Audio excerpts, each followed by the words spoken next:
চলছে চাষিদের পাকা ধান ঘরে তোলার পালা। তার মধ্যেই দমকা হাওয়ায় সব শেষ করে দিল চাষিদের।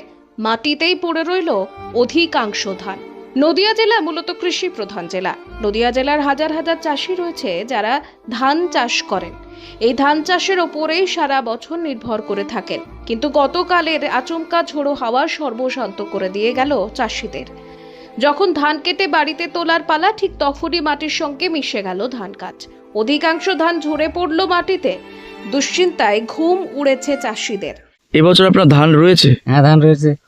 মোটামুটি কত বিঘা করে ধান করেন? আমার বিঘে তিনেক ধান আছে। ধানের এখন কি পরিস্থিতি? এই কালকে যে ঝড়ে ধান সব শুয়ে পড়েছে। ধান ঠিক এখন কি শেষ অবস্থা, পাকা অবস্থা? পাকা অবস্থা, পাকা ধান কাটবো। এই যে বৃষ্টি দেখে কাটতে পারছে না।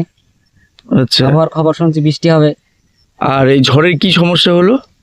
ঝড়ে ধানের গাছ পড়ে গিয়েছে, ধানও পড়ে গেছে গাছের থেকে।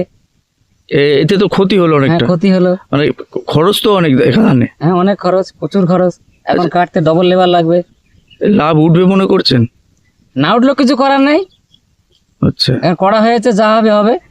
নদিয়ার শান্তিপুর, চাপড়া, তেহট্টতে, করিমপুর, কৃষ্ণগঞ্জ থেকে শুরু হয়েছে একাধিক জায়গা রয়েছে যেখানে বহু চাষি ধান চাষ করেন। আর সেই ধান বাড়িতে তুলে চালে পরিণত করে সারা বছর সেই চালের ভাত খেয়েই সংসার চলে তাদের।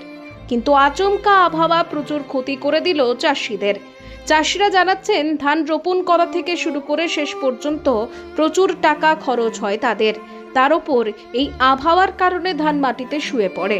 যে পরিমাণ লাগতো এখন তার ডবল টাকা খরচ করে সেই ধান কাটতে হবে। সেই কারণে যা খরচ হয়েছে ধান চাষে, সেই টাকা উঠবে না তাদের। আর সেই আশঙ্কাতে ঘুম উঠেছে তাদের। এখন সারা বছর দুমুঠো ভাত খেয়ে কিভাবে সংসার চালাবে তাই বুঝে উঠতে পারছেন না তারা। আপনার কি ধান রয়েছে এবছর? হ্যাঁ, আচ্ছা, কালকে কি ঝড় হলো? যে ঝড় কি ক্ষতি হলো আপনাদের?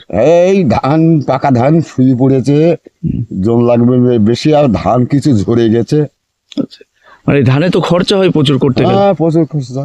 তো এই যে খরচা তো আরো ডবল বেড়ে গেল ঝড় হওয়াতে। হ্যাঁ, হ্যাঁ।